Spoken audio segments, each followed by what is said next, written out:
First, I ask, what's one apple plus one apple? And kids will often say 2, which is partially correct. Have them include the words as well, since math is a language. So it's not just 2, it's 2 apples. Next is 3 pencils plus 2 pencils. You all know that pencils plus pencils give you pencils. So everyone, how many pencils? 5 pencils. 5 pencils is right. And the key is you included the words. I tried this lesson with my 5-year-old niece once. After she added pencils and pencils, I asked her, what's 4 billion plus 1 billion? And my aunt overheard this and she scolded me and said, are you crazy? She's in kindergarten. How's she supposed to know 4 billion plus 1 billion? Undaunted, my niece finishes counting, looks up and says, 5 billion? And I said, that's right, it is 5 billion. My aunt just shook her head and laughed because she did not expect that from a 5-year-old. But all you have to do is take a language approach and math becomes intuitive and easy to understand. Then I asked her a question that kindergarteners are definitely not supposed to know. What's 1/3 plus 1/3? And immediately she answered 2/3.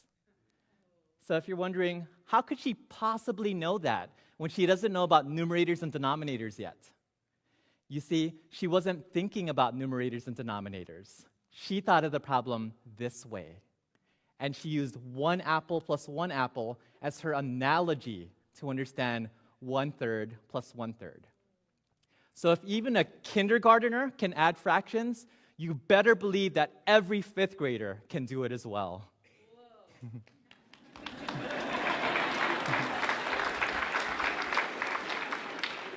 Just for fun, I asked her a high school algebra question.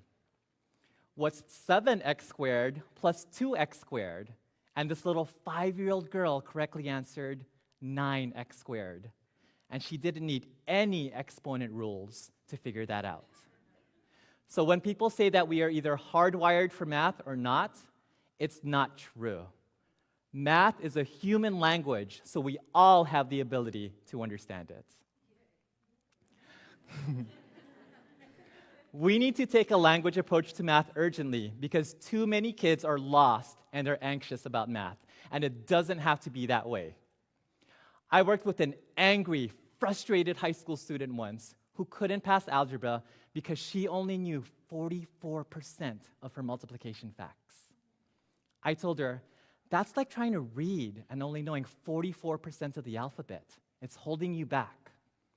She couldn't factor or solve equations, and she had no confidence in math. As a result, this teenager had no confidence in herself. I told her, we have to start with multiplication, because once you know all your facts by heart, everything gets easier, and it'll be like having a fast pass to every ride at Disneyland. What do you think? And she said, okay. So she systematically learned her times tables in 4 weeks, and yes, even multiplication has language embedded in it. You'd be surprised how many kids don't realize 7 times 3 can be spelled out as 7 times 3, which just means 3 7 times, just like this. So when kids see it this way, they quickly realize that repeated addition is slow and inconvenient. So they gladly memorize that 3 7 times always gives you 21.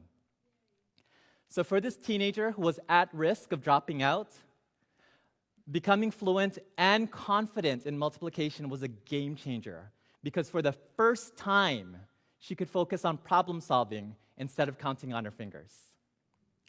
I knew she had turned the corner when she figured out that a 2-year car lease at $445 a month would cost you $10,680. And she looked at me disapprovingly and said, Mr. Polysock, that's expensive. At that moment, math was no longer causing problems for her, but she was using math to solve problems as a responsible adult would. As an educator, it's my duty to challenge kids to reach higher. So I leave you with this challenge. our country is stuck at 26% proficient, and I challenge you to push that number higher. This is important because mathematical thinking not only builds young minds, but our kids need it to imagine and build a future that doesn't yet exist. Meeting this challenge can be as simple as apples plus apples. Insist that we teach math as a human language, and we will get there sooner rather than later. Thank you.